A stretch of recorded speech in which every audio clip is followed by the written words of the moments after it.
All stations on Dragon, 1 minute until configure for terminal count. T-minus 30 seconds.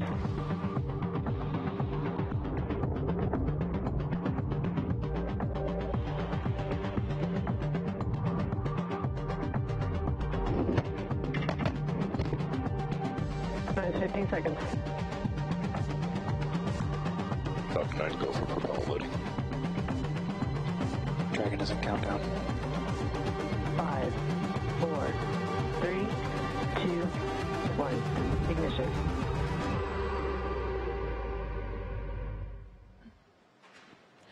Welcome to our live coverage of SpaceX's Demo 1 mission. If you're just joining us, Dragon has performed its final departure burns from the International Space Station and is on its way back home to us. Today's mission actually began back on March 2nd when Dragon launched from Kennedy Space Center in Florida. Following that successful launch, Dragon arrived at the space station and docked with the orbiting lab on March 3rd. Dragon's return to Earth will mark the third completion of SpaceX's first demonstration mission for NASA's Commercial Crew program.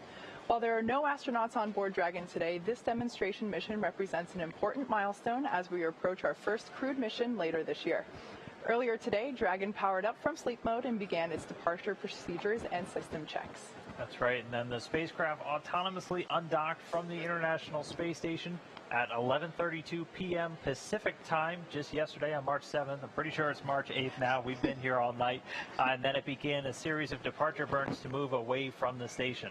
We're going to be bringing you live coverage of the rest of the mission from the moment that Dragon jettisons its trunk to the deorbit burn all the way to that splashdown, which we're targeting for 5:45 a.m. Pacific time, with Dragon scheduled to splash down about 230 statute miles east of Kennedy Space Center.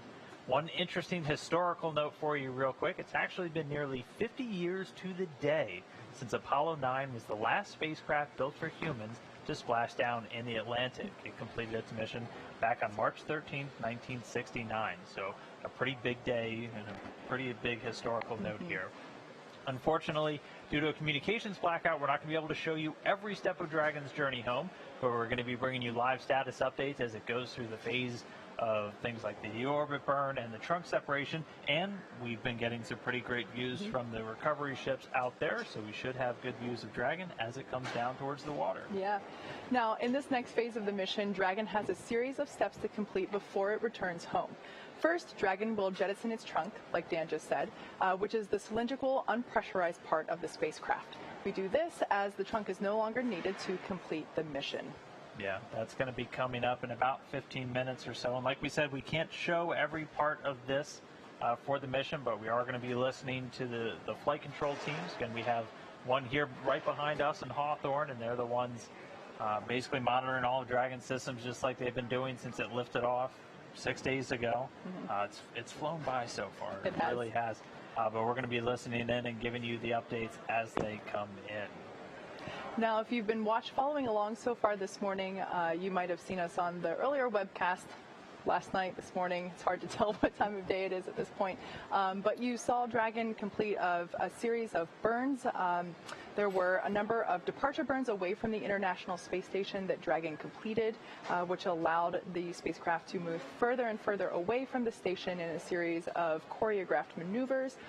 Everything went really well, and like we said, now we're just awaiting for that trunk separation. And after that, we'll have a pretty exciting deorbit burn and a splashdown. So we're looking forward to all that.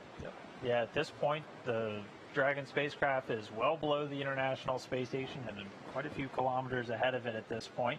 And that's just to make sure once that trunk's separated, it's not on the same orbital plane, basically, as the International Space Station is. So that'll be the next major milestone coming up. And then that deorbit burn, which we'll go through all of those times in just a little bit. But it's going to be about a 15-minute firing of those thrusters on Dragon. And that's just basically going to take it out of orbit. So it's going to fire these thrusters until that trajectory is basically pointing it right back down in the ocean, in the Atlantic, where we're landing a spacecraft built for humans for the first time in 50 years. So this is going to be a really exciting morning. And like I said, we'll be bringing you some pretty great views. The sun is up already over on the East Coast, so we'll have a nice daytime splashdown.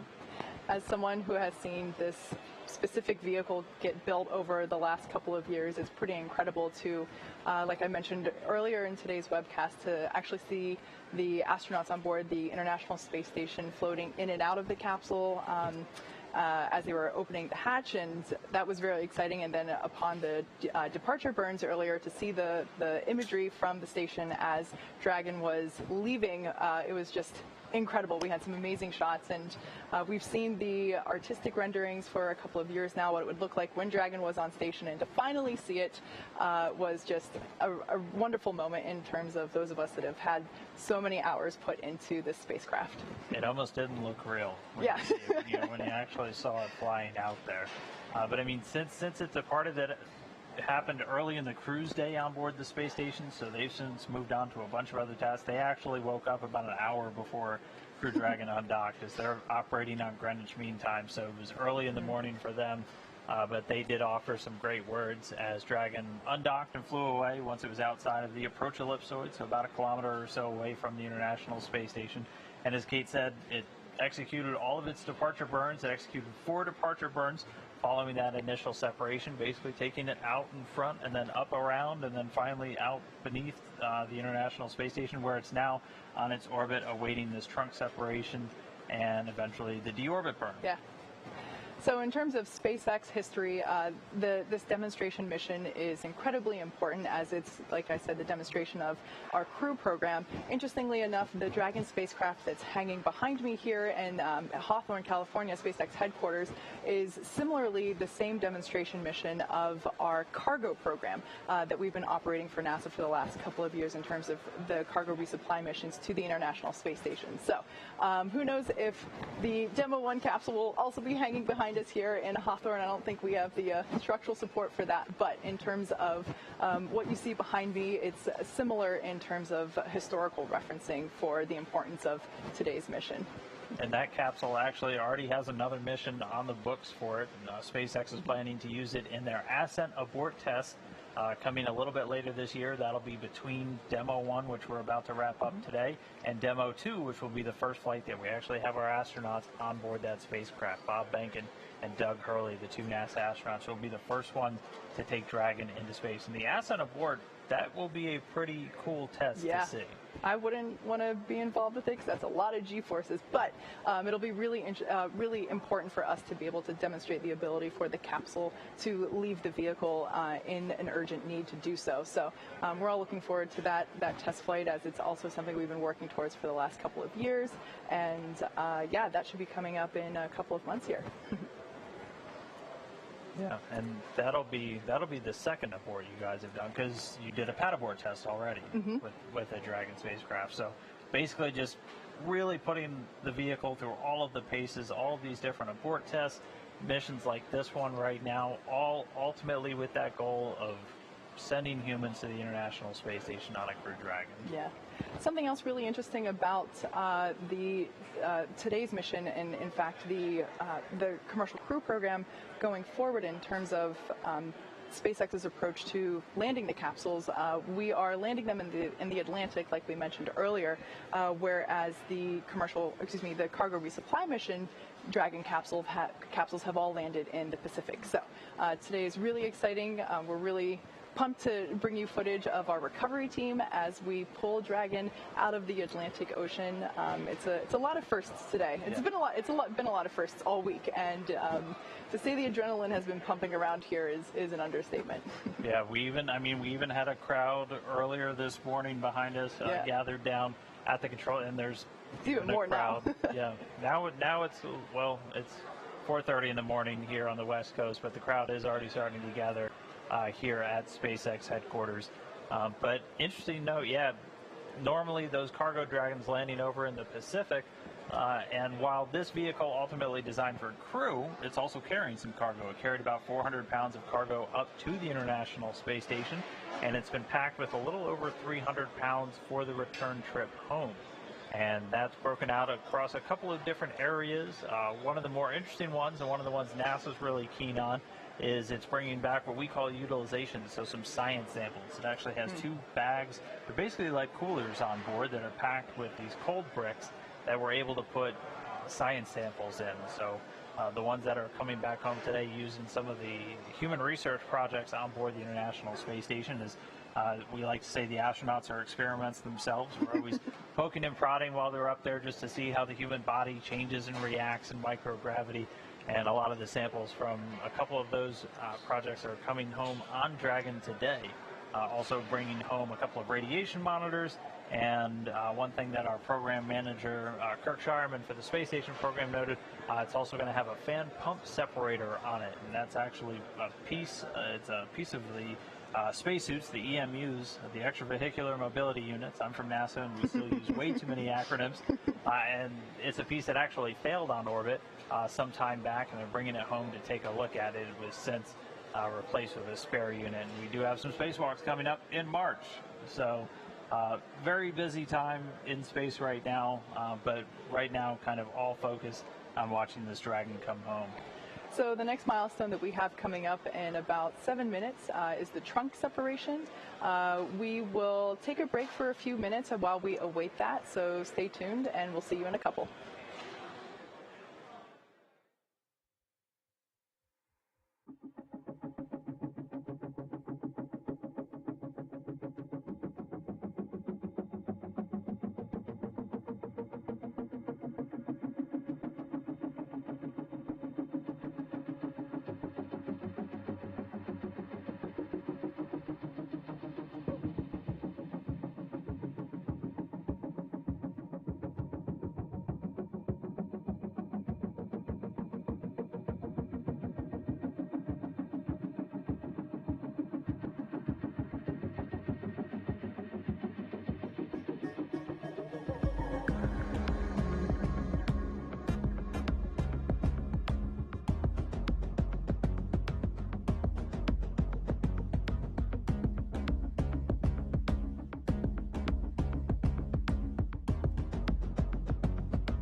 Oh, so right now we're waiting to hear for that trunk separation again.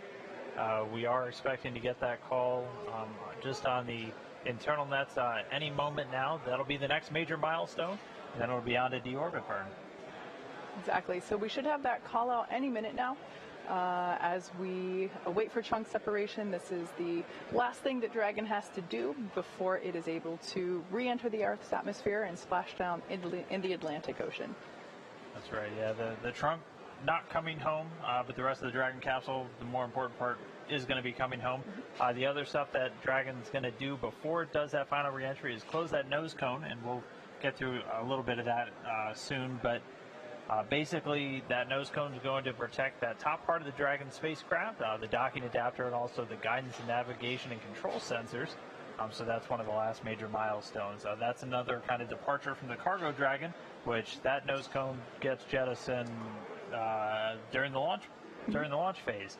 But with Crew Dragon keeping the nose cone all the way through, it helps in the actual reusability of the Crew Dragon for future missions. Now that trunk section is unpressurized, and we are able to use it to transport cargo on the way up to the International Space Station, but everything that comes back from station is put into the pressurized section. So we are able to jettison that trunk as it's no longer needed, and we're able to shed that extra weight. And I think we just heard trunk separation. All right, so hopefully we'll be able to bring you visual here shortly. Actually, no, we're too far away from station at the moment, so yeah. Yep. So next up is going to be the spacecraft using some forward thrusters to perform the deorbit burn. This is going to be a really major step because once that deorbit burn happens, you're coming home. You're leaving orbit and you're coming back to Earth. Can't wait. That's going to put Dragon on a trajectory for that return. The burn will last about 15 minutes once it starts.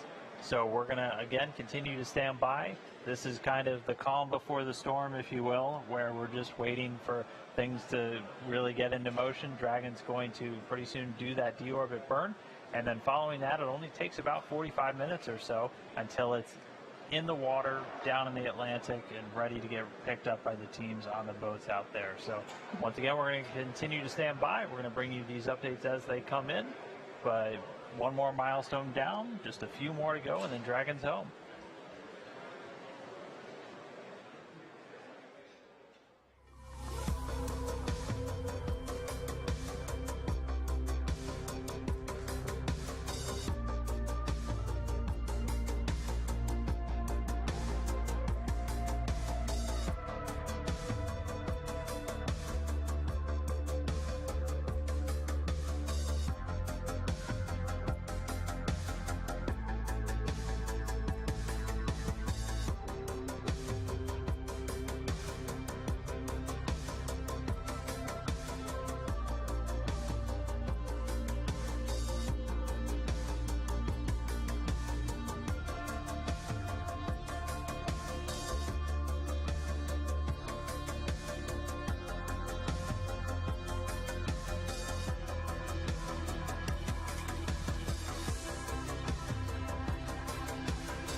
So again, right now we're just standing by for this deorbit burn to start. We are expecting it to start in about a minute or so, and then after that it's going to take a little over 15 minutes to complete. Yeah, so we have already jettisoned the trunk, as you heard us talk about a couple minutes ago. That was the last thing Dragon needed to do before it is able to re-enter the Earth's atmosphere. And like we said, that'll be about a 15-minute burn, and then we will have parachute deployment and splashdown after that. So, like Dan said, kind of the calm before the storm. We're going to have a lot of activity coming up once we do pass through the re-entry burn. But at this point, we should be getting confirmation of the deorbit burn in a couple of seconds here. That's right. And once the deorbit burn is complete, it's just about, I'm trying to do quick math in my head as I look at everything, but it's just about 40 minutes or so until Dragon's scheduled to be back down in the water. So it's a pretty quick ride from being in outer space to being right back down in the ocean. And we just had confirmation of the deorbit burn. So like we said, this will last about 15 minutes. So deorbit burn has begun. At this point, Dragon has begun to re-enter the Earth's atmosphere. It's going to get a little toasty, but we're excited for this to happen, as it is the next step, the next milestone in its journey home. That's right. And again, ultimate destination down in the Atlantic Ocean, and there are boats standing by. We'll go through all the recovery courses and everything on site, but there is one main recovery boat. It's the Go Searcher, and that's going to have all of the SpaceX recovery teams who are responsible for actually going out and picking the capsule up out of the water. That is a view of the Go Searcher. This is actually a camera view from one of the other boats that's in the area, the Go Navigator, that has the combined NASA team on board as well. So once we actually have crew on board, everyone's going to be on one boat, so it'll be a little bit tighter quarters. But you'll have obviously the SpaceX people to go and recover the capsule, and then the NASA people typically also bring along the flight docs and the nurses. Anybody who's ever seen a landing in a Soyuz over in Kazakhstan is familiar with that. Once the crew comes home, after about a 6-month period, it's important we get a quick medical check out with them, just take the vitals, make sure they're doing okay, and help manage as they readapt to Earth's gravity for the first time in, up to 6 months or longer. So everyone will be on one boat, but for today we do have 2 boats, so we'll get some additional views, hopefully, from those different cameras as we get to watch Dragon come down. But for now, we are in that deorbit burn, so we got a couple more minutes until that is complete, and then we're one step closer to Dragon being back. Yeah, so while Dragon is re-entering the Earth's atmosphere, we're going to pause for a few minutes until the deorbit burn completes. So be sure to stick around, and we'll see you in a few minutes.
right now. We're about halfway through that deorbit burn.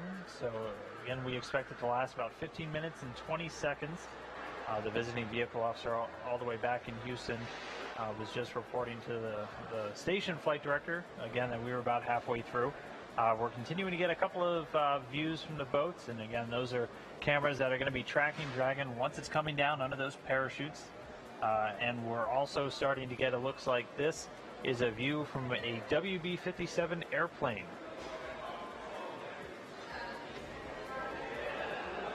And so we have a number of assets out there off the Florida coast. Again, there's two ships rather, both with tracking cameras on board.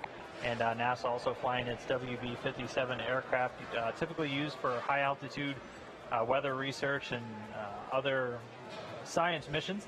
But it has a camera affixed on it and should hopefully give us some views of Dragon coming down under those parachutes. So there on your screen, you see a beautiful shot of Ghost Searcher, which is our primary recovery vessel. There on the front part of the ship, you can see what would essentially be the crew's quarters during the wait. They could be out to sea, depending on how rough the waves are, for a couple of weeks to just a couple of days, depending on the splashdown point. So they're coming into the view on the right-hand side of your screen. At the top is actually the helipad. For helicopters to land if we need to take the astronauts to shore quicker than just having them ride along on the ship. And really something that I just absolutely love about this vessel is underneath that helipad are actually medical quarters. So we're able to get the astronauts checked out immediately after egressing from the capsule, and we're able to check them out there and give them a warm welcome, not on land yet, obviously, but it's just such an incredible vehicle there that we're able to sustain so much activity while we're waiting for the astronauts to splash down, and then obviously once they are on board. It's also important to note, so right now the teams are about 200 or so, give or take, nautical miles off the coast. That won't be the case when we are bringing crew members back. That landing zone much closer in. I think it typically ranges out about 20 to 24 nautical miles or so away from the port. So that gives them the capability to then get back in within just a couple of hours instead of a little over a day that it's looking like it's going to take the teams to bring Dragon back after this mission. There we have some views from Dragon as it is re-entering the atmosphere. It's pretty dark in space. Yeah, we're still in the midst of that deorbit burn. We're expecting that to take about 5 more minutes, so that's pretty unique, getting views from the spacecraft while that deorbit burn is still underway. But again, this is just the final maneuver, that final firing of those Draco thrusters, just to bring Dragon out of orbit and set it up on a trajectory to ultimately splash down over there in the Atlantic, where, as you were just seeing, the recovery teams are standing by, ready and waiting to receive.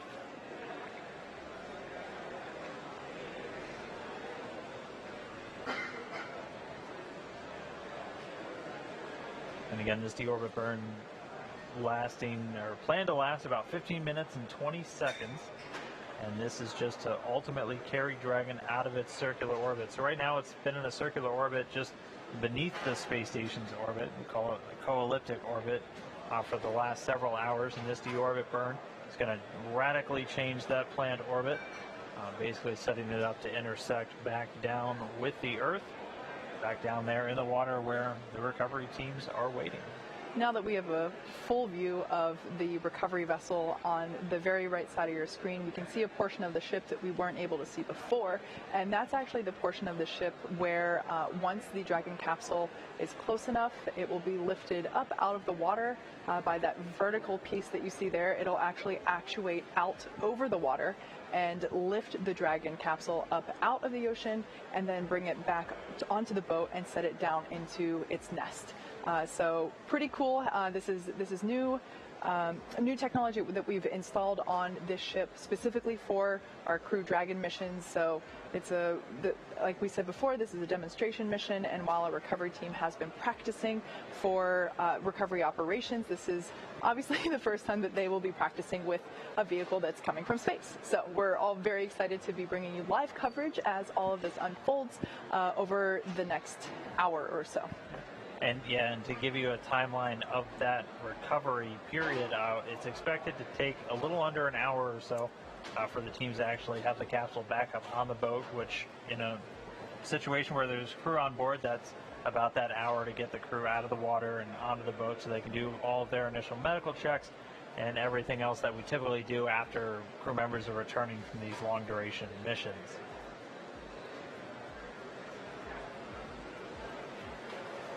The waves looking pretty calm, though, looking like really good conditions out there in the Atlantic. Again, they're a little over 200 nautical miles off the coast of Florida, and they'll ultimately be bound back for Port Canaveral, where the spacecraft's going to get brought back in and handed over to the SpaceX teams there, where they're going to begin processing and pretty much getting ready to turn it around for that ascent aboard. Yeah.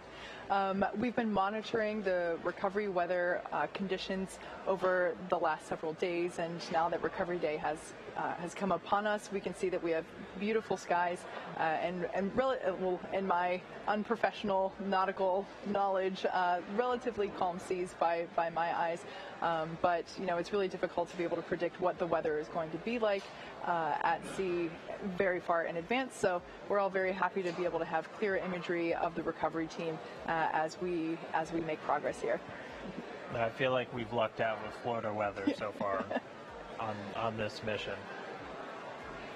All right, we're here, and there's about 1 minute left in this deorbit burn, so just about done with that. And again, this is just that final maneuver to begin bringing Dragon out of space and down to the ocean. They're still getting a couple of views from on board the Dragon spacecraft. That's what you're looking at right now.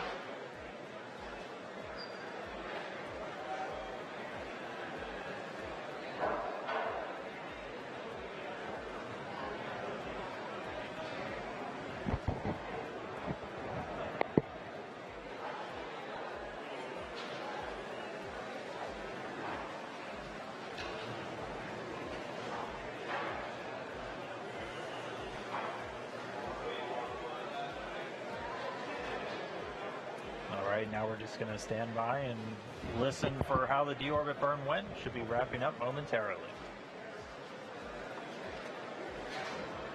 So like Dan said, we are waiting confirmation of the conclusion of the deorbit burn. It's been going on for the last several minutes, and like we said before, Dragon departed space station earlier today, performed a number of departure burns, and now we are hopefully just exiting the final burn, and that's the re-entry burn. And there on the left-hand side of your screen, you can see our recovery vessel waiting for the splashdown of Dragon. Once we exit the re-entry burn, we will have parachute deployment. The first one of those will be the drogue chutes, the smaller chutes that slow the vehicle down, followed by the main parachute deployment. And that will slow it down even further, allowing it to come to a slower velocity as it approaches the surface of the ocean. And we are being told that was a nominal burn, so the deorbit burn is complete. Dragon is on its way home. And so the next thing that's going to happen is that nose cone on Dragon is going to get closed. We heard that process is now in work. And then it's time for Dragon to really get through the Earth's atmosphere and ultimately splash down. So that's where the vehicle is going to heat up tremendously, because again, you have to keep in mind Dragon traveling at thousands of miles per hour right now, and when it hits the thicker part of the Earth's atmosphere, it's going to heat up tremendously from the friction. And this is actually video of the nose cone starting to close on the Dragon spacecraft.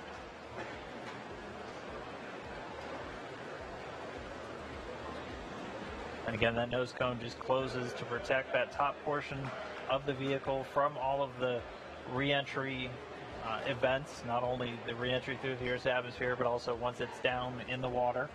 And that protects the guidance and navigation and control sensors on top of Dragon. and also that docking ring that it uses to attach to the space station. So again, what you're seeing right now is the nose cone closing on the Dragon spacecraft as we await for it to re-enter the Earth's atmosphere.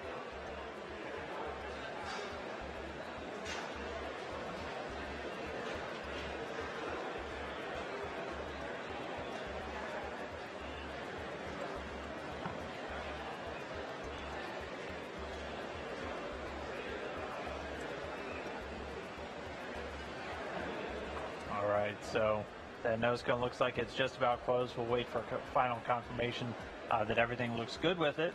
But then pretty soon we're going to be looking towards the actual entry interface. So that's, again, where Dragon starts hitting enough atmosphere that it's going to start heating up. Because right now it's still high enough, even following that deorbit burn, that it's still not feeling those effects. But the atmosphere is going to get thicker as it starts to descend, and that's going to heat the vehicle up. That's why you always have this heat shield on the bottom of these spacecrafts, and that's why a lot of them are in this conical shape. As a lot of engineers I've talked to, they like to say physics haven't changed since the 1960s. When we made the spacecraft back then, it was for that it was that shape for a reason, and so that's why it's so common to see this capsule design. Just because of how you re-enter the Earth's atmosphere, it makes a lot of sense.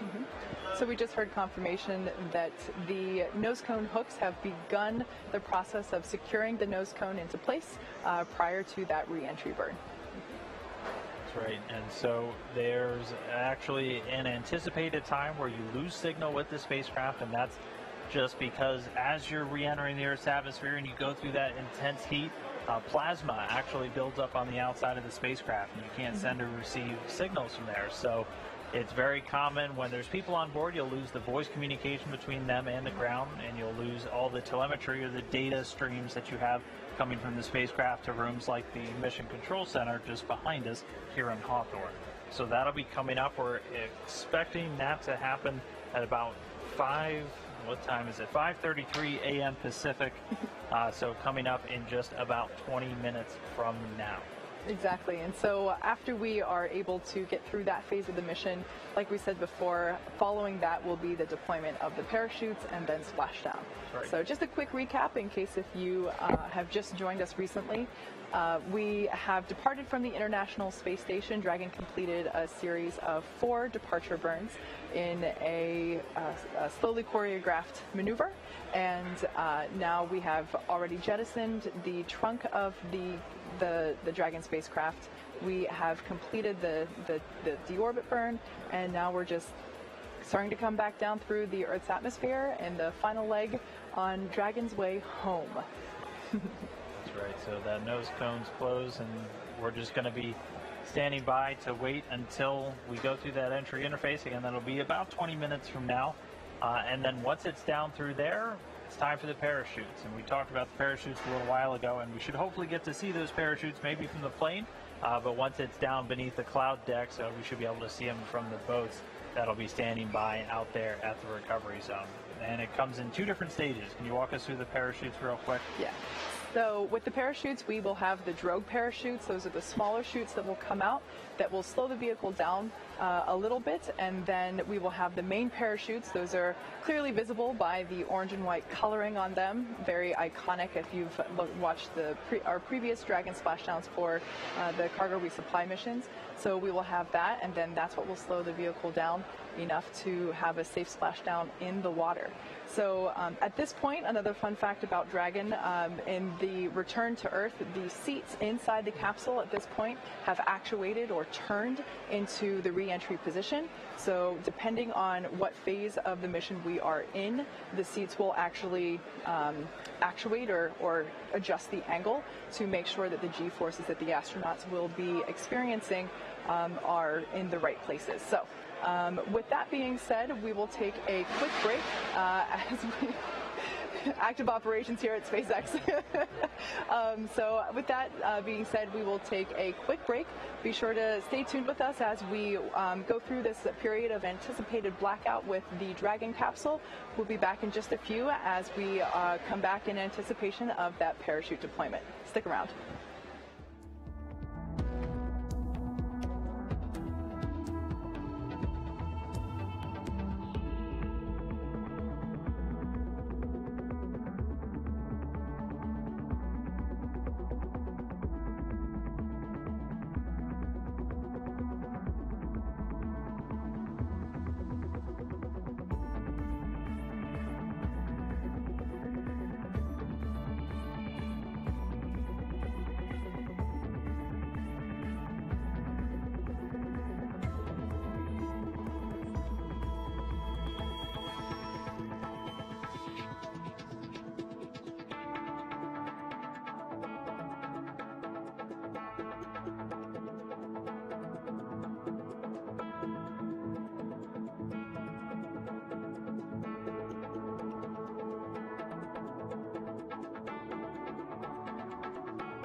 if you're just now joining us, we have had a successful deorbit burn, so that was the last major milestone.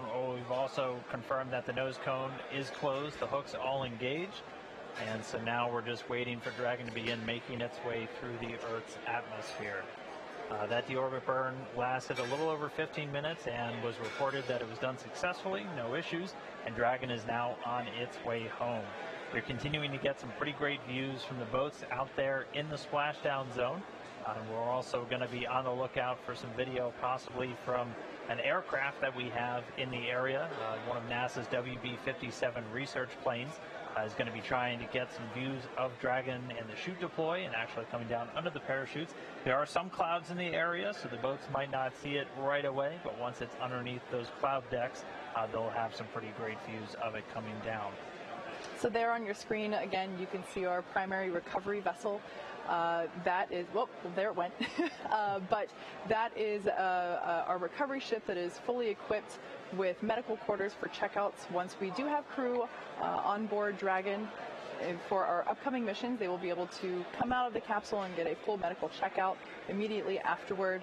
There's also a helipad there where a helicopter can land in the event that we might need to get them back to port sooner than what the boat may be able to go. And there on your screen you can actually see, I mentioned earlier, the lift that will bring Dragon out of the water has actuated it into its recovery position. So that you can see on the right-hand side of your screen at the end of the boat, and that is what will actually take Dragon out of the water, lift it up, and then place it into its nest, which it's the official term for it on the ship, and then that would be considered the end, at least whenever we get to that point, that will be the end of our webcast today. But at this point, we're still waiting for the parachutes to deploy and then for the entire recovery operation, which, like I mentioned before, the recovery team has practiced this, but obviously not with a vessel that has come down from the International Space Station yet. So a lot of firsts that we'll be seeing today, and we're really excited to be able to share that with you. Yeah, and if you missed the very beginning, the fun historical tidbit we had for today was it's been almost 50 years to the day since we've landed a spacecraft designed for humans in the Atlantic Ocean. That last one was Apollo 9, and that was back on March 13th, 1969. It was actually supposed to land in the Pacific, but ended up shooting for the Atlantic, and that was the last time they landed one in that area. So it's going to be exciting to see this water recovery. All of our crew members for the last couple of years, well, basically since we stopped flying the space shuttle, have come down for land landings over in Kazakhstan on the Russian Soyuz spacecraft. But in the not too distant future, we'll have crew members Doug Hurley and Bob Benkin, still waking up. They'll be on the Dragon for the Demo 2 mission a little bit later this year. So everything looking really good so far. We're going to continue to stand by and wait for that entry interface. We are just about 20 minutes away from when we're expecting to actually see Dragon under those parachutes. So not much longer, good things to come. There's a lot of anticipation. There's a crowd growing behind me here at SpaceX headquarters. Our mission control center is just down there, and you can probably hear the voices in the room around us, and the crowd is definitely starting to grow in anticipation of Dragon's reappearance. So with that being said, we will take a quick break as we await for Dragon to re-enter and for those parachute deployments. Stick around. We'll be back in just a few.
so we're getting a bit of a treat here. You're getting a live view inside the Dragon capsule as, again, it's getting closer and closer to that entry interface coming through the Earth's atmosphere and then splashing down in the Atlantic Ocean. But first, we have a very special guest, somebody who's going to be on board a Dragon in the not-too-distant future, NASA astronaut Bob Behnken. Bob, thanks for being here. Thanks for taking a couple of minutes. I know you're following along with the teams. There's a lot of excitement. How are you feeling about the mission so far? Well, I think I said this before when we were out here for the ascent phase and docking. Just super excited. You know, of course, this one is the precursor for our mission that's upcoming here. And so when this one's done successfully, we'll be one step closer to our flight. That's awesome. Yeah. So what is in store for you between now and that flight? What kind of preparations do you have left to do? That's a great question. We have a significant amount of training that we need to go through. So we'll walk through all the various phases of flight. So we'll do pre-launch. We'll get suited. We'll do that here in Hawthorne in the Buck. We'll do a walkthrough at the Kennedy Space Center, actually on the launch pad. Learn a little bit more about the emergency escape system if we should need that prior to launching into space. And so we'll walk through all those different scenarios. Then we'll head back out here again for a couple of other events associated with docking and, of course, with the reentry. And so we're getting views inside the Dragon spacecraft, and I mean, a camera's okay, but it can't do the real thing justice. What's it like to be like in a spacecraft when you're coming back through and everything's heating up? Yeah, there's a couple of pieces of coming back through the atmosphere. The first one is really emotional for those of us who've seen a lot of spacecraft come back. It's just it's very special to kind of go through that experience, and it's a physical thing as well, as you actually see the light from the atmosphere as it heats up the external portions of the spacecraft. You see some orange lights flickering, the plasma kind of go past the windows. The windows will be down in near our feet on this vehicle. That'll be our closest view out the window per se, but it's definitely something that we'll be able to see and know the outside of the vehicle is going through something pretty severe, and we'll be hoping it takes care of us as it takes us through entry. That's incredible. I can't even imagine what that experience might be like. Remarkable. Again, there's the physical piece of it. You can, sensations that come in with the light, but there's also the emotion of knowing that you're taking all that energy that you put into the vehicle to get it into orbit. It's all got to come back out so that you can get back to the ground safely. So it's been a while since you've been to space. Is there anything you're really looking forward to when you get to the space station? Anything like what's your bucket list once you get back up there? For me, when I get back to the International Space Station, I really am looking forward to seeing it completely complete. I was pretty close with my flight. We put the cupola on the underside of the space station. One of the things close to the construction complete on the International Space Station. So I'm looking forward to getting back in there and actually experiencing sunrises and sunsets again. They're just remarkable from on orbit. Not quite the same as they are from the ground, and can't get that anyplace else. Last question for you. I'm sure you've been following along on social media. You've seen the photos of our zero-G indicator. Now, he's not coming back until you bring him back for us, so you'll have a little bit of time to play with him while you're on station. Is there anything that you would like to teach little Earthy while you're up on station with him? Yeah, that's a good question. I didn't actually realize that little Earthy was going to stay on board the space station until Lee Rosen, one of your folks here at SpaceX, come and let us know when we sat down to watch on docking, and he said, "Hey, we're going to need Earthy back. You got to bring him back." And so I think our plan is to have him teach us. He's going to welcome us aboard probably when we get there. And I think Ann and David and Oleg have trained him up well. So hopefully he can walk us through the emergency brief, and he's a full-fledged station crew member by the time that we get there. Well, it definitely looks like he's been getting a crash course in just about everything. Yeah, he should have it all, and he ought to be able to transfer it to us. That's part of being a crew member that arrives and takes over responsibilities on the International Space Station. That's very cool. Well, we certainly look forward to him coming back as well as you and Doug in our Demo 2 mission in a couple of months. So it'll be very exciting. Very much looking forward to it, as you might imagine.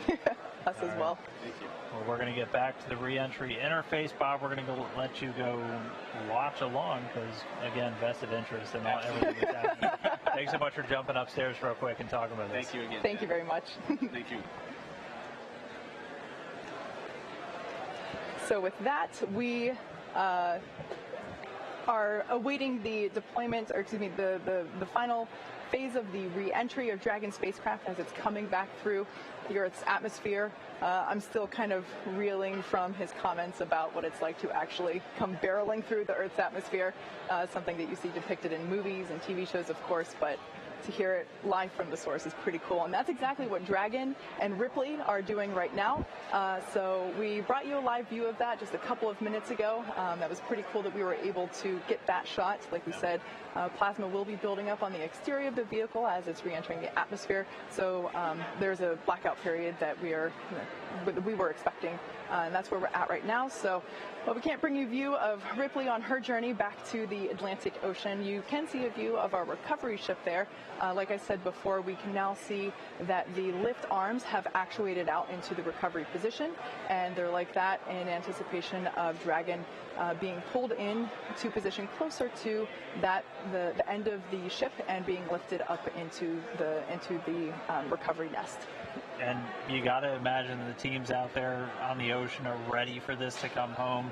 Again, since they're about 200, give or take, nautical miles out to sea, they actually left yesterday, so they've been out on the water for some time, so they're ready and waiting. Again, the prime team is on that Ghost Searcher, and that's a bunch of SpaceX technicians who are going to be responsible for going out on some fast boats that will deploy from that prime ship, and they'll begin just basically getting the capsule stable and then bringing it in closer to ultimately get hoisted up on the ship. Also going off to make sure that they get those parachutes as those get jettisoned from the capsule at pretty much just at the moment of touchdown. So we're just going to be ready to watch all of that unfold pretty soon. We should be seeing those parachutes in about 10 or 11 minutes from now, right after Dragon begins that final plunge through the Earth's atmosphere. So we're getting a lot closer. Things are really going to pick up once we get those first views of Dragon over the Atlantic there. Absolutely. So like Dan just said, we've got about 10 minutes until we see the first deployment, which are the deployments of the drogue parachutes. So with that being said, we're going to take a quick break, and we'll be back in a few as we get closer to parachute deployment.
So this is a view from that WB-57 airplane. You were looking at Dragon streaking across the sky on its re-entry through the Earth's atmosphere, aiming for a splashdown in just a little while from now.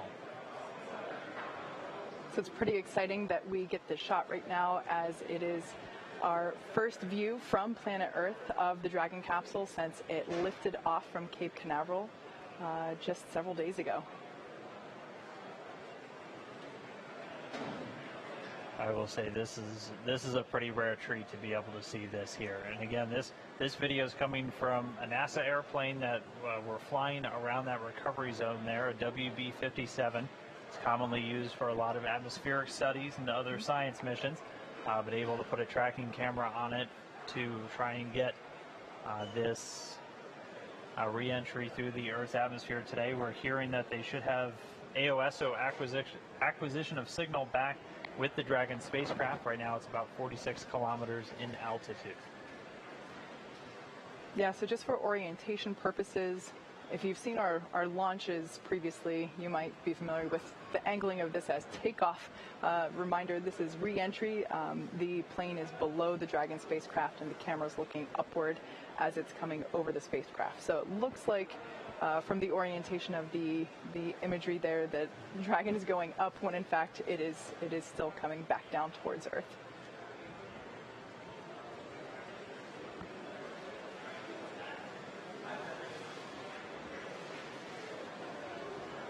And again, just keeping you on the timeline, so we actually acquired signal about a minute ahead of when it was expected, where we're going to be looking for those initial drogue chute deployments at about 41 minutes after the hour. So after Dragon gets a little bit lower down, we're going to be keeping an eye out. You're going to see the drogue chutes deploy initially, followed by those 4 main parachutes, much larger and able to slow the vehicle down for a much softer splashdown in the ocean.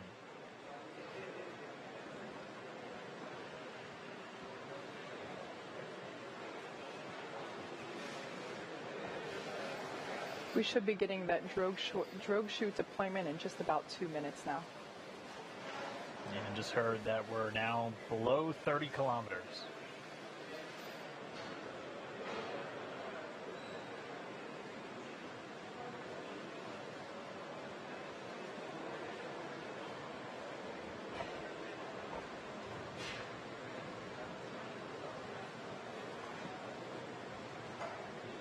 And if you're just now tuning in, this is Dragon. This is Dragon coming home. This is from a camera on board a chase plane there at the landing zone over the Atlantic, about 200 or so nautical miles off the coast of Florida. We're under 30 kilometers, continuing to descend. The next milestone we're going to be looking for is parachute deployment.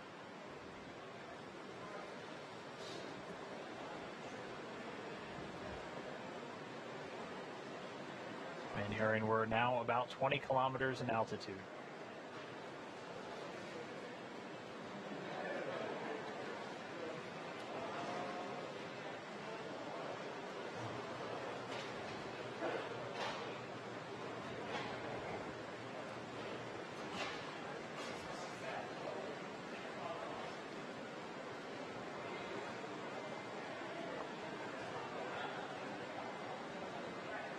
The Dragon spacecraft continuing to descend. It's now subsonic, so already starting to slow down thanks to the aero braking, basically slamming into that Earth's atmosphere, causes a lot of friction and allows the vehicle to eventually reach its terminal velocity, basically, and then those parachutes are going to kick in.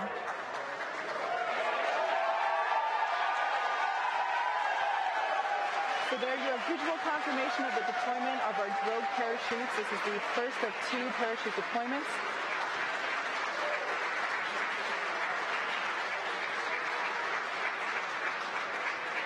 And so those drogue chutes do the initial slowing, and then they're ultimately going to pull out the 4 main parachutes responsible for really slowing the spacecraft down prior to that splashdown. You can hear cheering here at SpaceX headquarters as the employees that have gathered around our Mission Control Center are sharing the same view as you. What a gorgeous shot of Dragon coming back down.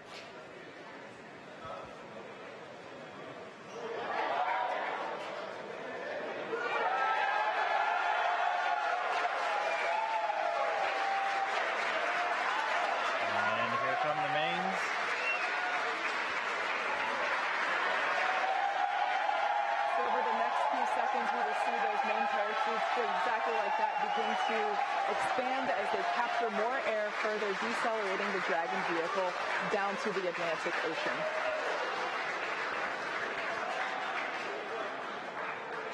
You really can't ask for a more picture-perfect shot than that. And yes, all 4 chutes now deployed. It's going to continue to descend. It's going to continue to slow down and then ultimately splash down in the Atlantic there. We're now under 1 kilometer in altitude.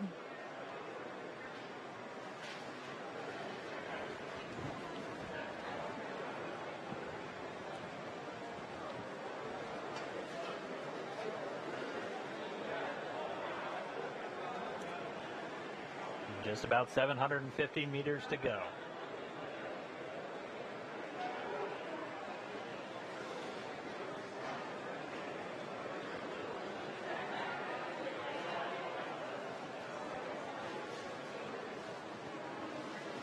In case if you're just joining us, you can see on your screen there, Dragon has just re-entered the Earth's atmosphere after departing from the International Space Station. We have a gorgeous shot of 4 healthy parachutes deployed and slowing the vehicle down as it is approaching the surface of the Atlantic Ocean off the coast of Florida. And it's continuing to descend under those chutes. We just passed 500 meters. Everything continuing to look good via reports to all the flight control teams. Now we're at about 400 meters.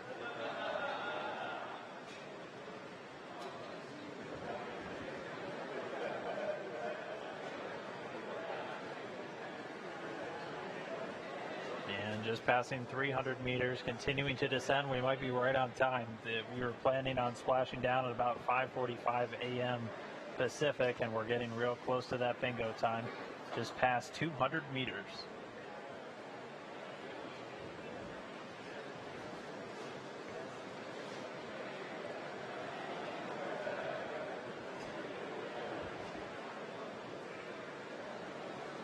And we have confirmation that Dragon is now under 100 meters, is 100 meters above the surface of the ocean. So next up, standing by for splashdown.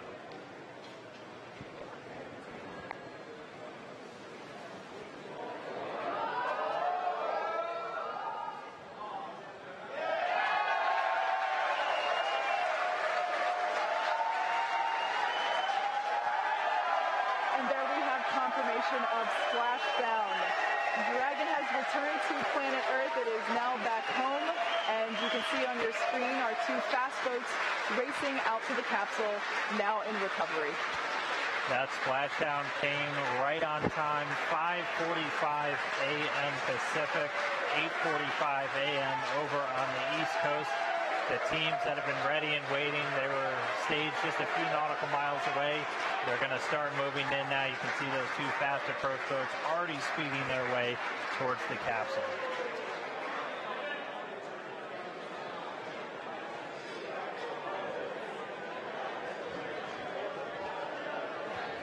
While there's still a little bit more work to be done at this point, like we said, the recovery team has to safe the vehicle and then lift it onto the recovery vessel. However, obviously by the excited cheers here at Mission Control, the splashdown is an enormous event for us in terms of the safe re-entry, the safe return to Earth from the International Space Station. That's right, and you'll notice 2 boats on their way. 1 boat actually responsible for beginning to safe the vehicle and get it ready to go up onto the boat. The other one's going to go off and collect those parachutes as those 4 main chutes actually get jettisoned away from the spacecraft as soon as the vehicle detects that it's splashed down in the water. But if you missed it, I'm really sorry because that was really cool to see. But Dragon did splash down at 5:45 a.m. Pacific time, 8:45 a.m. over there on the East Coast, where they're now moving in on a Dragon spacecraft in the water, ready to recover it. Exactly. So like we said, the recovery team has been ready and waiting for a Dragon splashdown. It's been quite the morning. evening. Dan and I have been here since yesterday night, bringing you coverage from Dragon departure from the International Space Station now all the way down to splashdown. So it's a great next milestone, and we are excited to bring you coverage of the recovery operations as well. But we have a few minutes before that happens, so we're going to take a break momentarily, and we will continue bringing coverage as the recovery operations progress.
We're going to take a quick break from the operations because right now we have Benji Reed. He's the director of the Commercial Crew Mission Management here at SpaceX. Benji, first off, congratulations. Successful splashdown, successful end of Demo 1. What's it been like to watch through this mission? What are your thoughts? What are you looking forward to? Have you had a chance to catch your breath? No, but I'm super excited. Thank you for having me up here. To be honest, I'm kind of shaking, and I'm super, excited. It was an incredible journey to get to this moment. The teams have just done an amazing job, both the SpaceX and the NASA teams jointly. It's fundamentally, this is like a great day for the nation, for SpaceX, for NASA, for all of us, really for the world. I think it was Ann who said this is the first time in 40 years that we have a spacecraft designed for humans to fly. And not only did she fly and go to the space station, do everything she was supposed to do, but we brought her home safe and sound, landing here in the Atlantic. Just amazing. I can't believe how well the whole mission is done. Pretty much, I think on every point, everything's been nailed all the way along. Particularly this last piece, we're all very excited to see as we go through re-entry and parachute, drogue deployed, and main deploy, splashdown. Everything happened just perfectly, right on time, the way that we expected it to. Almost down to the second. Almost down to the second, right? Yeah. It was amazing. Yeah. And so, as a team, SpaceX, we're here. We're just super honored to have the opportunity to have done this mission, to have worked with NASA to work through this. And Demo 1 is fundamentally this first major milestone in our process towards certification. I always like to remind everybody that, this is a whole system, right? There's Crew Dragon, but there's the Falcon that's going to be certified to fly humans. There's also all the ground systems, the operations, our entire factory and production system. Everything that we do is being certified to be able to fly astronauts safely. And this is a huge step towards that. As we kind of look back over what happened over the last few days, which seems incredible to me, and really it's the culmination of years of work to get us just to this day. We had launch, Crew Dragon deployed, beautiful free flight. One of the things that's hard to test when you're on the ground is how fluids work in microgravity. So things like the prop system and all of the propulsion. And what's amazing is that worked perfectly, just like we expected. We got to station, we docked, and it's the first time, I think, in history that a commercial vehicle and also an American vehicle has docked autonomously to the International Space Station. So that's just super cool. Loaded with all kinds of sensors, all kinds of tests that we did. We met Ripley. Yeah. We got to see, she's loaded with sensors, so we can understand exactly all the forces that will happen on the crew as they come. As they're launched and then sent to station and come home. We got to meet the Little Earth guy. I heard he's going to stay on station. Yep. and so that'll be for Bob and Doug to retrieve. So that's really exciting. Undocking, of course. Some more free flight, and then we came home. Jettisoned the trunk, closed the nose cone, and then again, like I said, just beautiful parachute deployment. Everything the way we expected. All of these gazillions of tests that we've been doing on parachutes. All of the analysis and work that we've done on understanding the aerodynamics of reentry and coming home, everything's just wonderful. The important thing now is we take all of this data that we've learned. We love data. And we love data, right? I mean, fundamentally, we're engineers and engineering-driven behavior, right? It's what we got to do. So we take all that great data, and we're going to apply that to the next steps. So what's coming up next? I think, because believe it or not, as excited and still shaking as I am about this return, there's a lot more to do, right? Because our ultimate goal is to be able to continue to staff space station, right, and provide astronauts rides up to space, give them a safe place to be, safe place to come home in, and do crew rotations every 6 months. So how do we get there? So we finished Demo 1, huge milestone. Next up, we take that data, we apply it, we learn from it, and we're going to go to our in-flight abort test, similar to that pad abort test that we did a few years ago. Except this time we put the Dragon, and actually the same Dragon that we flew on Demo 1. We're going to take that and put it on top of a Falcon 9, launch it, get it going super fast, get it to test conditions, and then escape it off of the rocket. And again, do the same thing, bring it home safely on its parachutes, land it in the ocean. And then from there, after we get that done, we go to Demo 2. And that's kind of like, wow, that's the big prize, right? Because that's going to be sending Bob and Doug, our astronauts and our partners and our friends, sending them up on Dragon, taking them to the station safely, bringing them home safely. And then with that done, we'll go through final full certification and start those 6-month rotation missions, which we're just also excited about. As it's important to take a step back and think about all of what it took to get here, all the work from all the joint teams, NASA and SpaceX, all the support that we've had from friends and family, and really I think the most important thing is that on behalf of all of the 6,000 people here at SpaceX, we really want to thank NASA, we want to thank the space station, the international partners, and thank the American public for their support and partnership as we go through this. We're really proud to be part of this endeavor. Thank you for being here with us. It is early Friday morning here in Hawthorne, so for those of us that work here at SpaceX, we still got a full workday going, and obviously we've already been working on Demo 2 for a while, even though today was the Demo 1 day, so I'm sure that you, like me, will continue our work on Demo 2 for the rest of the day. I'm going into meetings to start talking about the next step that we've already been working on Demo 2. So. Exactly. Well, thank you so much for being here with us. Congratulations to your team as well on the success of the last week. Really, it's been awesome for us to be able to share the hard work of all SpaceX employees with the public. So with that being said, thanks for being here. We're going to take a quick break as we bring you more coverage of the recovery operations, which you can see is ongoing on your screen there on the left. So stick around. We'll be back in just a couple.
We're waiting to get some video back from those recovery teams out there in the Atlantic. For now, though, we do have another guest for today's broadcast, NASA Administrator Jim Bridenstine, who's standing by over at NASA headquarters in Washington, D.C. So I'll send it over to you, Mr. Bridenstine. Thoughts about today's mission, what this means for NASA, and what we have to look forward to in the future. Absolutely. This is an amazing achievement in American history. In fact, I said on a press conference at 4 in the morning after it launched that this was the dawn of a new era in American human spaceflight, and really in the spaceflight for the entire world because of all of our international partners on the International Space Station. But this achievement spans many administrations. It spans many NASA administrators. I want to start by thanking Mike Griffin, who was the NASA administrator that really got this program going during the George W. Bush administration. And of course, Charlie Bolden was the administrator for 8 years under President Barack Obama. He kept this program strong. And then, of course, Robert Lightfoot was immediately preceded me. And here we are today with this amazing achievement. And the current president, President Trump, his budgets for NASA have been as strong as they have been in my adult lifetime. So this really is an American achievement that spans many generations of NASA administrators, and in fact, over a decade of work by the NASA team. So I want to congratulate, first of all, the NASA Commercial Crew Program, all of the amazing engineers that have been involved from the very beginning. I want to thank, of course, the amazing achievement of SpaceX and their entire team, and the vision of Elon Musk and what he has done to help really rejuvenate this very inspirational moment for this new era in American human spaceflight. So this is really an amazing achievement for all of America, but it's not just for all of America right now. It goes back in time. There are so many people that deserve credit, and really what's unique now is that NASA can be a customer. And I know there's a long way to go. We launched an uncrewed spacecraft here. Of course, we have Demo 2, which will be a crewed spacecraft. And between now and then, we have a pad abort that we need to test as well. And so these are all capabilities that are leading to a day where we are launching American astronauts on American rockets from American soil. I have heard, when I was a member of Congress, I heard over and over again, how do we keep constancy of purpose? Because it seems like we lurch from one administration to the next and changing visions and changing budgets. How do we keep constancy? Well, this is a perfect example of a program. When we talk about these things that NASA does, it takes, in many cases, decades to achieve this kind of capability. And the constancy of purpose here for all of these years is important. But now NASA can be a customer. We can be one customer of many customers for human spaceflight in what we believe will be a very robust commercial marketplace for space operations. And we're going to have numerous providers that are going to compete on cost and innovation. And of course, that's how we're able to do what we've seen now, where rockets are being reused. The idea that we can reuse rockets and drive down cost and increase access to space, just an amazing capability for our country, an amazing capability for the world. Just like we reuse airplanes, there's going to come a day when we're reusing rockets and spaceflight is going to become more routine. We're not there yet. We have a long way to go. But this is an amazing achievement in this path to really a sustainable return to the moon, quite frankly, which is my charge the President has given me to get us back to the moon. So we're driving down costs for low Earth orbit. We're commercializing low Earth orbit, not just with launch, but also eventually with space stations, with human activities, where NASA can be a customer for human activities in low Earth orbit. And then we can use the taxpayer resources that are bestowed upon us. We can use those resources to do exploration, to go further, to go back to the moon sustainably, where we can stay at the moon and ultimately go on to Mars. And this is one small piece in that really grand vision, but this is no small piece. This is an amazing achievement in the history of the United States of America, and it just really exemplifies what we can achieve when we maintain that constancy of purpose.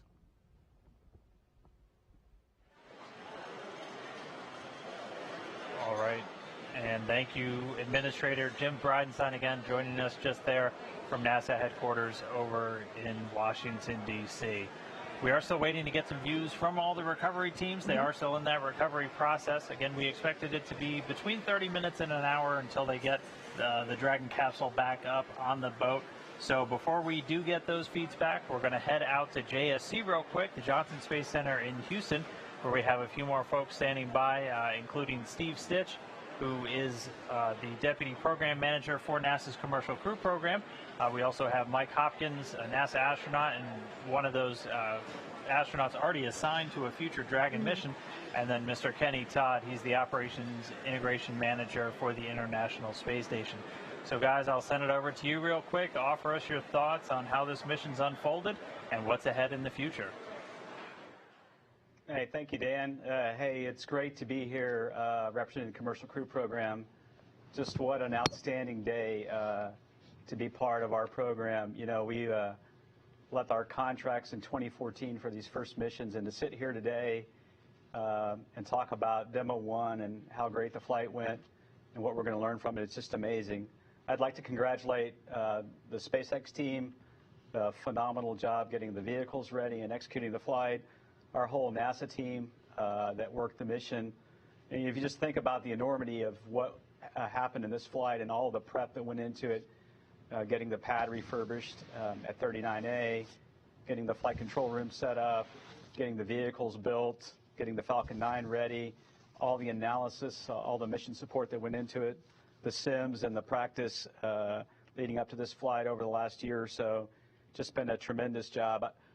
I would say one of the things that we learned during this flight is the great relationship we have between the program and SpaceX.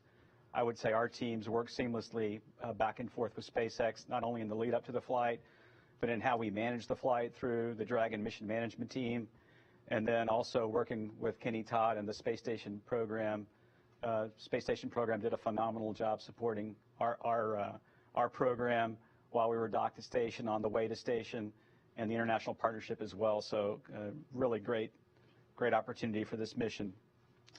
The last 24 hours have been exciting for us. You know, we closed the hatches yesterday around noon, got into the undock today about 1:31 a.m., did a few small separations to get away from station. If you watched that on NASA TV, that was flawless. Did about 3 separations to get down below station, executed the deorbit burn at about 6:52 a.m. Central Time, and then landed it just a few minutes ago at 7:45. The vehicle's doing well. The recovery crews are out. They're on the scene. They've already been around the spacecraft and made sure it was secure for personnel. You might have seen that one of the parachutes tapped in. It was a very calm day with very low sea states and low winds. One of the chutes kind of landed on the Dragon capsule. They already got that off.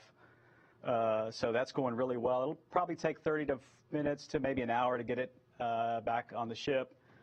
But then when you kind of look overall at this mission, it was a great dress rehearsal for Demo 2. We learned a phenomenal amount in the pre-launch time frame about how to load the vehicle and thinking forward to how we'll put the crews in the vehicle.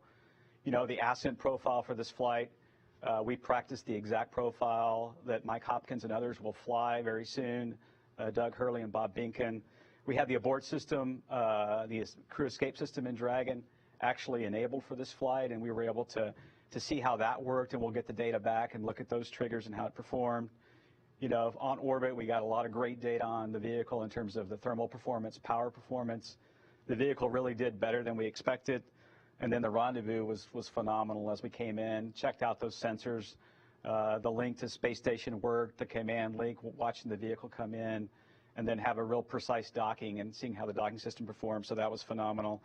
And then during the attached phase, of course, we had cargo ops, which will do the same thing on both Demo 2 and then the Crew 1 and other missions. And then we did a robotic survey of the vehicle to look at the thermal protection system and other systems, and that went really well. I will say one thing, this mission, you know, it was only 6 days long. It was a sprint from start to finish. And thinking about, you know, where we've been in operations in that sprint, I think Kenny would probably tell you the same thing. It was just a phenomenal job by the team. And then, of course, today, you know, the undocking, watching how those systems performed, that went flawless. It's a very tight sequence between undocking and the deorbit burn, how the nose cone performed, how the deorbit burn was executed, and the entry was phenomenal. We did have Riley on board, a test dummy, and that's going to give us a lot of important data for the accelerations during both the ascent phase and then the entry phase under the parachutes and then landing. So we'll collect that data and look at that. You know, over the next few weeks, we'll be doing post-flight reviews. In fact, just next week, we'll have one for the launch vehicle and the ground segment at KSC. We'll start reviewing that. And then subsequently, we'll do reviews with SpaceX on the orbit phase of the mission. This flight really sets us up well for the rest of the year. The very vehicle that's in the water in the Atlantic today will be the in-flight abort vehicle. And so one of the first things that will happen is the vehicle will come back to KSC and go over into the processing area and start getting refurbed for the in-flight abort test, which should be in the summer timeframe, in the June timeframe. And then Demo 2 vehicles at Hawthorne getting built for the first crewed mission. That's in progress and going well. That work has continued all through the flight.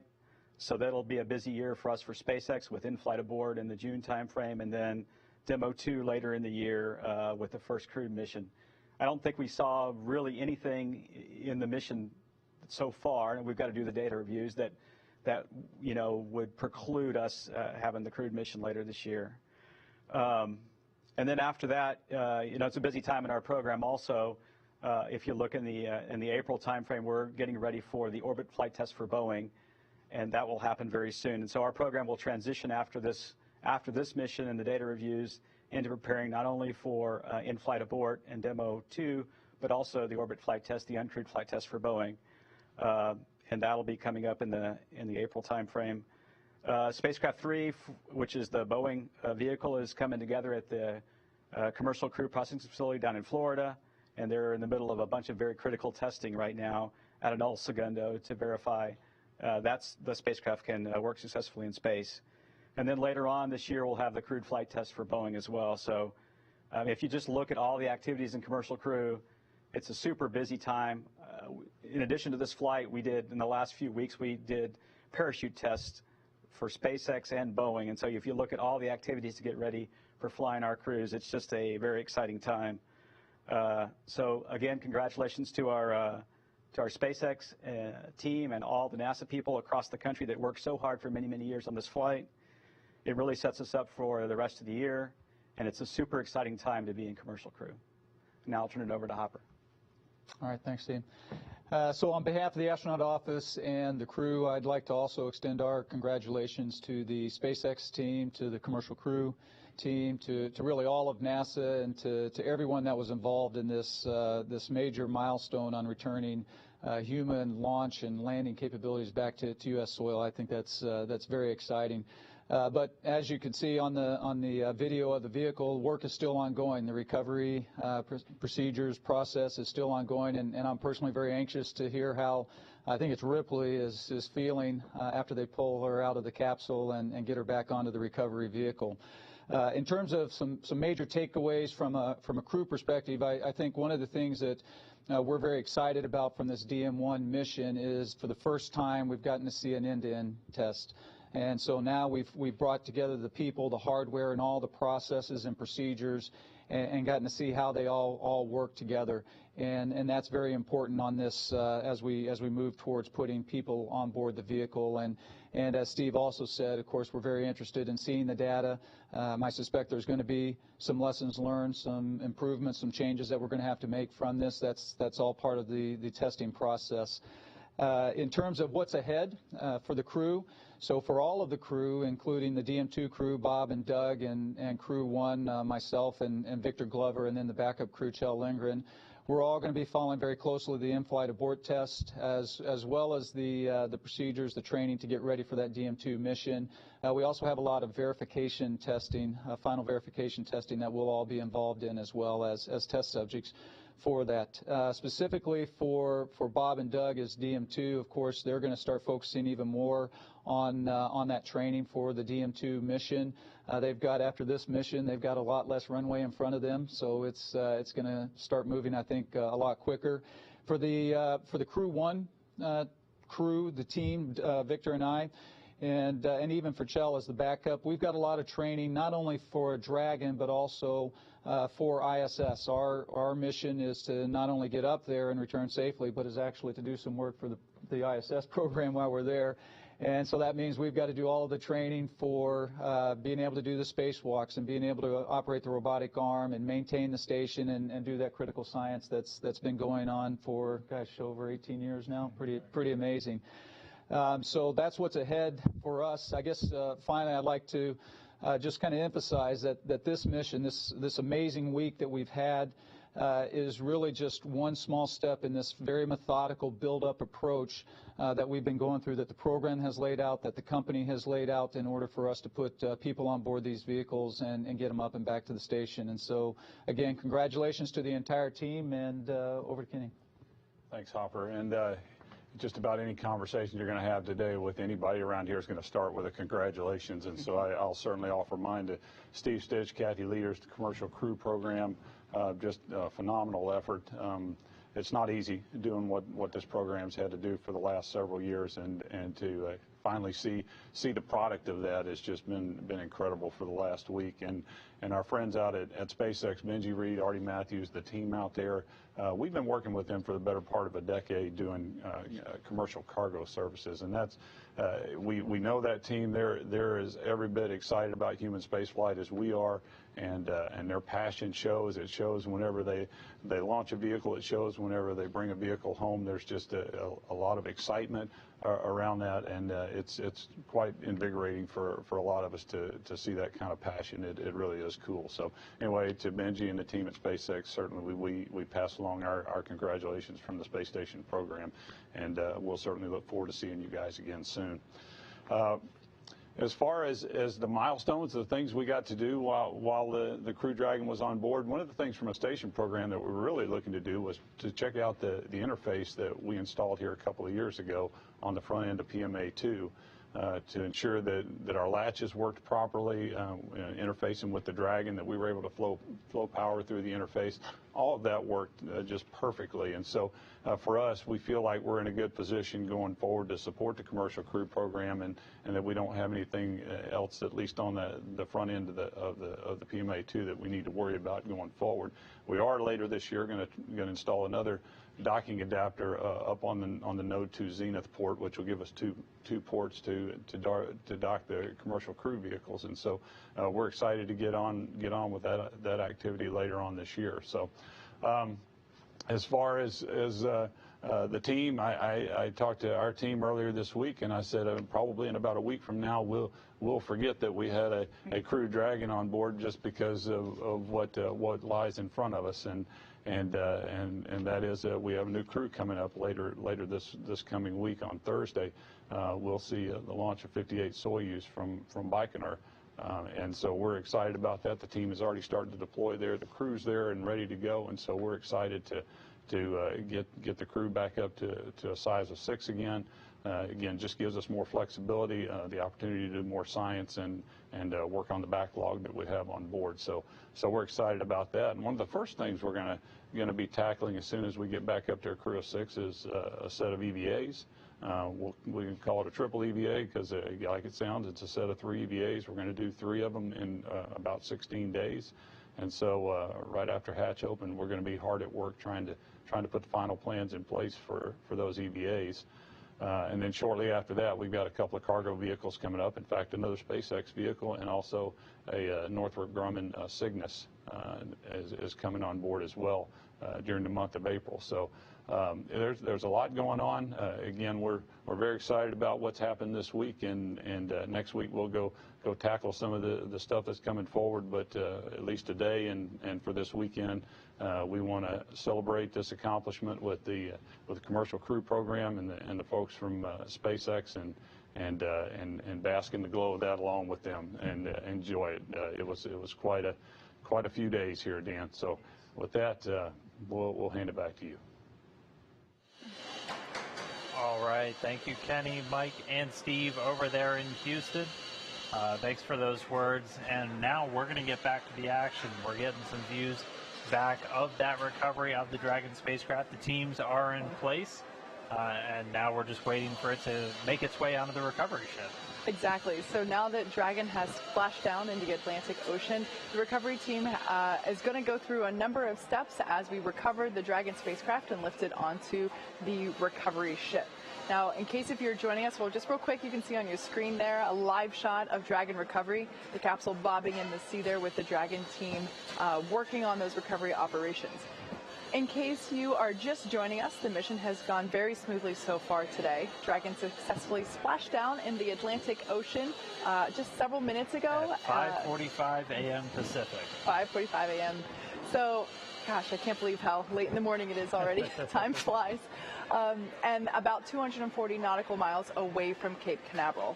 Approximately 6 hours prior to splashdown, Dragon autonomously undocked from the International Space Station, completed a series of departure burns, jettisoned its trunk section, and performed its final burn, the deorbit burn, and placed itself on a trajectory toward the Atlantic Ocean. And this is actually a replay of that final descent from just a little bit earlier this morning. At this point, Dragon was under the 2 drogue chutes, and those were responsible for all of that initial slowing down. And they also were responsible for pulling out the main parachutes, which you can see in the replay here. And those 4 main parachutes deployed successfully. We heard from Benji and also the teams during the action that they went exactly as planned, everything kind of happening exactly on the timeline too. But that all came after Dragon successfully re-entered the Earth's atmosphere, and those parachutes were deployed. And now, though, we're on to the final part of Dragon's journey, as it's pretty soon going to get lifted out of the water and placed onto the recovery boat. So again, this is a replay of the re-entry and splashdown that we witnessed live several minutes ago. Gorgeous shot of those lovely full parachutes as they are slowing the Dragon capsule down to the Atlantic Ocean. Yeah, it's already been 45 minutes since that happened. Wow. It feels like it was just 5. about 5 minutes ago. But yeah, that splashdown was 5:45 a.m. Pacific, 8:45 a.m. So a little bit later in the morning over there on the East Coast when Dragon splashed down again. Yeah, about 200 or so nautical miles out from Port Canaveral. If you've been following along with our mission this week, you already know that we don't have actual humans on board, just Ripley, our anthropomorphic test device. She has lots of sensors placed around the body, I guess you would say. Inside the suit, there's a microphone inside as well. Yeah. So this will give us lots of really cool data about the G-forces and what the test device experienced during launch and docking and re-entry. However, as with all steps so far in our Demo 1 mission, our teams will be covering the full steps in the recovery process as if it were an actual crewed mission in order to prepare for our first time with NASA astronauts on board. You saw earlier that the recovery fast boats went very quickly to the splashdown point. Go Searcher, the main recovery vessel, followed along quickly, which you can see in your screen right now. Wow, it's a picture perfect day, so it's pretty great. So we're going to be watching as the recovery vessel gets closer to the Dragon capsule, and we'll be able to see it get lifted out of the ocean. That's a beautiful shot there. So our recovery crew has been already performed the safety checks that they do after splashdown. The vehicle itself safed itself as well as soon as it detected that it was in the water, and the team made sure it was safe to approach the Dragon spacecraft. And then upon that immediate detection of landing, Dragon automatically released all of those main parachutes, and that just prevents the wind from catching them and potentially pulling or dragging the spacecraft across the water. And those parachutes also get recovered. Another one of the fast approach boats was tasked with that immediately after splashdown. Following that successful parachute cutaway, Dragon automatically saves any of the pyrotechnics still present on the vehicle, and it can also automatically perform a couple of additional minor system configurations. The astronauts, if they were on board, would remain seated, so Ripley obviously hasn't gotten up right now on the boat, but she has not unbuckled her seatbelt yet. She has not unbuckled her seatbelt yet. The astronauts, if they were on board, would remain seated, and they stay in their suits at this point. But the Dragon spacecraft has air conditioning on board, and that helps keep the temperatures in check inside the spacecraft. And the communication system on board also remains powered, so the crew still has their two-way communication as they are just kind of sitting there in the capsule waiting for the teams to move in and pull them up on the boat. If I were an astronaut inside the capsule right now, I would imagine this point to be kind of like when you're going through a car wash. You know, you're safe, you can talk, you're comfortable in your enclosed environment, but you can't open the door just yet. There's a lot of water. Yeah. Now, it took a little bit over 10 minutes for the recovery team to complete their safety checks, and they completed their preparation activities. And right now, as we can see, they are making progress toward being able to lift Dragon up and onto the recovery vessel. As part of the preparation for this lift, we saw earlier that a member of the recovery team actually climbed on top of the capsule, and that was in order to attach the Dragon's hoist rings and connect the lifting lines. So a lot of physical requirements for that particular role. I probably would not be able to do it. I'd fall right off most likely. But it's really cool to be able to see our recovery team who has been practicing live in action here with these beautiful shots from the Atlantic Ocean.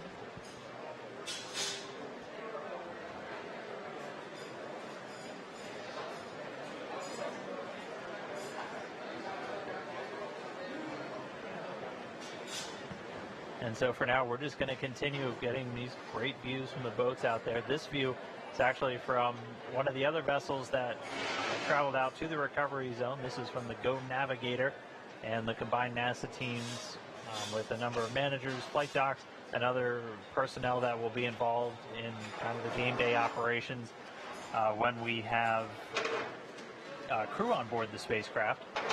They're on the Go Navigator.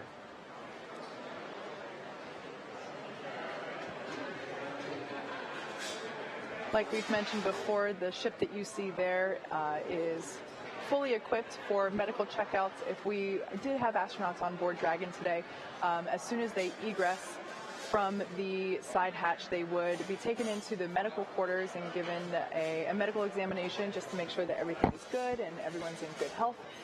There's a helicopter pad on top of it. Additionally, due to unpredictable sea conditions, whenever we splash down, it might take the crew a couple days to get out and back from the splashdown point, and so the ship is also capable of housing the recovery crew for a couple of weeks, realistically, if absolutely necessary. Obviously a long time to be on a ship, in my opinion, but it's fully equipped, and I've been on that ship myself, and it's just incredible to me as someone that keeps my eyes towards the sky and not necessarily, water, ocean sickness. It's just incredible to me that we're able to have a vessel like this in our fleet, really, when you think of the full encapsulation of what a mission requires. It's not just going up, it's coming back down and back onto land safely as well. And this vessel is a great example of how we're able to do that.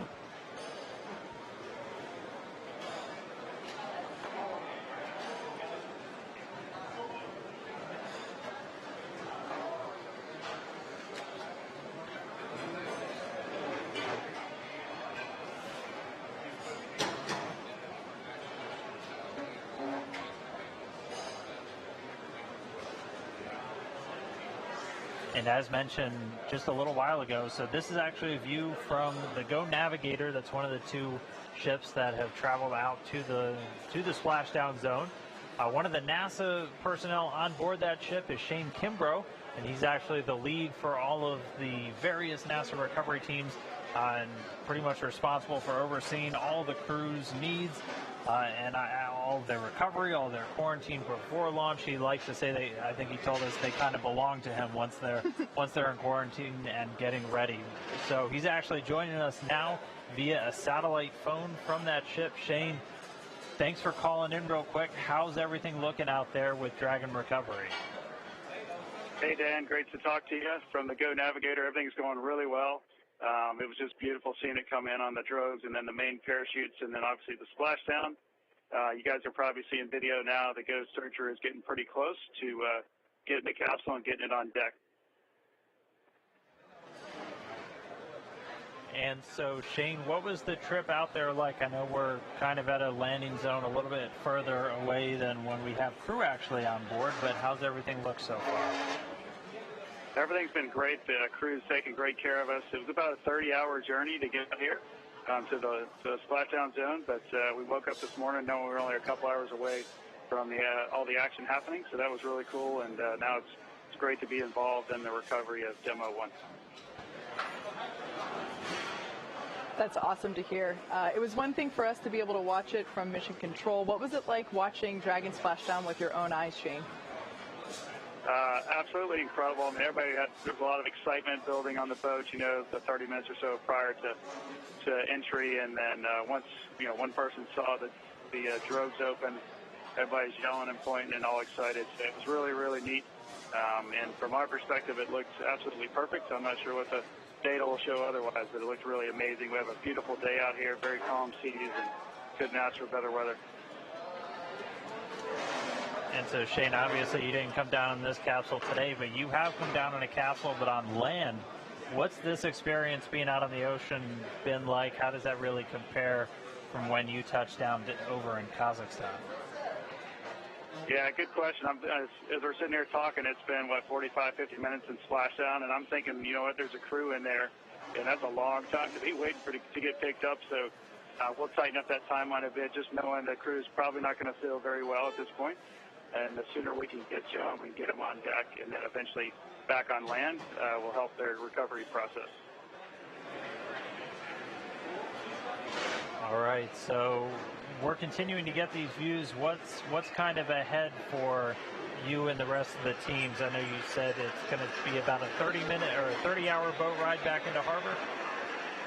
Yeah, that'll be probably about the same going back. I think we'll be out here another hour or so, maybe 2 hours, just getting everything situated, and the SpaceX team on Go Searcher, once they give us the go, then we'll start heading back to port. And we're supposed to arrive late Saturday night back into Port Canaveral. All right, well, Shane, we'll let you get back to watching all the operations. I know you got a job to do other than talking to us, but I do really appreciate you calling in from all the way out there in Atlantic. It was a great splashdown, and we'll see you when you're back in Houston. Sounds great. Thank you, guys, and enjoy the rest of the scenes out here as you're getting them from the Go Navigator. Take care. All right. And again, that was NASA astronaut Shane Kimbrough. He's out with the NASA teams. We're on a boat watching as the Go Searcher gets a little bit closer. Looks like pretty soon they're going to start reeling that Dragon in, and we're going to get to see it go up onto the Dragon nest.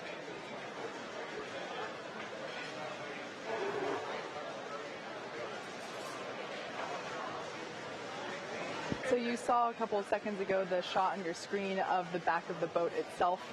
That is the cradle that you saw. That's what we've been referring to as the nest. It's designed specifically for the Crew Dragon design, and that is exactly where, once the lifting arms have lifted the capsule out of the water, and it'll place it back down in that spot. And then that is basically where, if there were astronauts on board, that is the position in which they would be egressing from out of the capsule. Looks like we're getting closer and closer to the capsule. And it should be in range soon. As we've talked about, it's expected to be about an hour or a little bit less post-splashdown for the capsule to be back up on the boat. And as you kind of heard Shane talk about, really you just want to try and get the crew out of there and in a more stable environment as quickly as possible. And then you can actually start take the boat and start heading back into port. And if you missed some of the data earlier in the show, they are a little over 200 nautical miles out to sea right now, which is why we're hearing it's going to take them about 30 hours to come back in. Once we have crew on board, that's not going to be the case. They're going to be in much closer to land, within about 20 or 24 nautical miles, and so that gives you the option to be back at shore in just a couple of hours. But as Kate pointed out earlier, there is a helipad on that boat. So if for any reason they needed to get the crew back much quicker, they could actually airlift them out and then bring them right back to dry land there in Florida. But the gap continuing to close. It sounds like operations are definitely picking up here in SpaceX headquarters if you're starting to hear some of that. But everything looking great so far. We should have that Dragon on the boat in just a little bit.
continuing to watch Dragon's recovery. At this point, the teams have already lowered the vessel's hydraulic lift mechanism down into the water as they're getting ready to bring that Dragon spacecraft up into the on-deck translation system that SpaceX decided to call the Nest.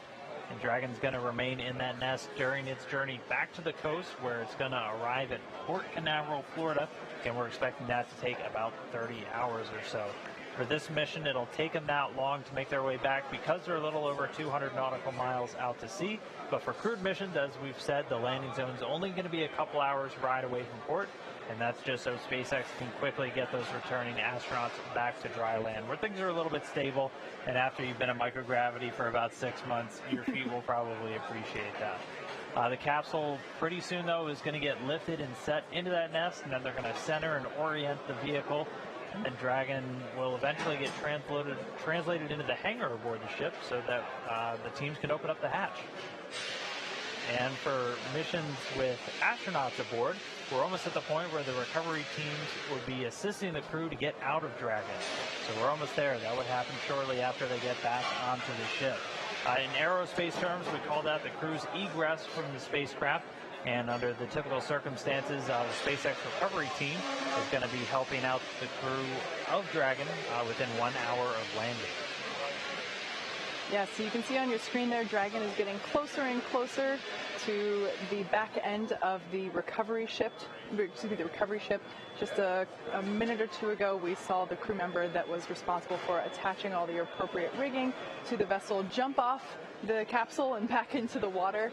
Right now we're just waiting for Dragon to lift up and out of the water and into the nest. And there it goes. So there facing us is what we call the side hatch, and that is where, as Dan just mentioned, the astronauts would, if we had astronauts on board today, where they would be exiting. The top hatch is what we use to connect to the ISS, and that is currently hidden underneath the nose cone. But like we said, astronauts will be coming out of the side hatch. And we got a beautiful shot there. Now the hydraulic lift is coming back towards us, and it is preparing to lower the Dragon capsule into its nest.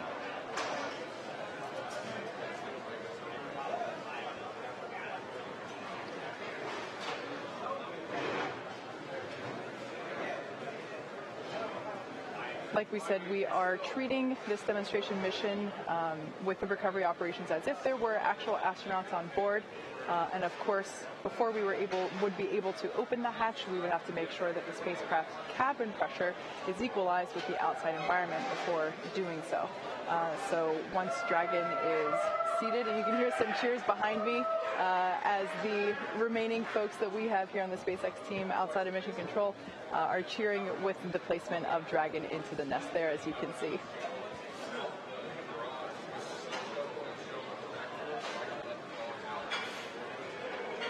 You might also notice that the thermal protective system that we have on the outside of Dragon, if you were watching during launch, was a pristine white. Of course, upon re-entry, like we mentioned before, there was plasma, of course, as it re-entered through Earth's atmosphere. So we have a lovely toasted marshmallow there sitting in the nest of our recovery ship, which is, I just think it's such a cool view now that we're bringing the Dragon down, and we are obviously recovering our rockets, and it's just really cool to see that evidence of return back to Earth is really wonderful. Yeah, and we had fantastic luck with the weather today. The sea states were relatively calm by all reports, only a couple of clouds dotting the sky. Had great views of Dragon all the way down under its parachutes, even before its parachutes. We saw it just after that plane, entry interface, and we were getting some really cool views from the WB-57 airplane. But with Dragon back on the boat, that's about it for us. We're just now at about the end of this mission. So at this point, as we talked about, the recovery personnel would assist in the astronauts getting out of Dragon, and those medical teams would be standing by, and there's medical evaluation rooms on board. But no people on board. Ripley won't need a medical exam, but they will be getting all of the data back from the sensors placed around Ripley, that anthropomorphic test device.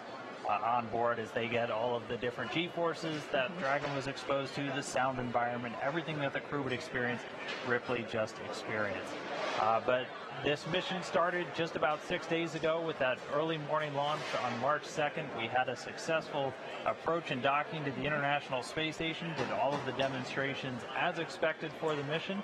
It was docked for the last 5 days. They tested Dragon's communications and power systems with the space station.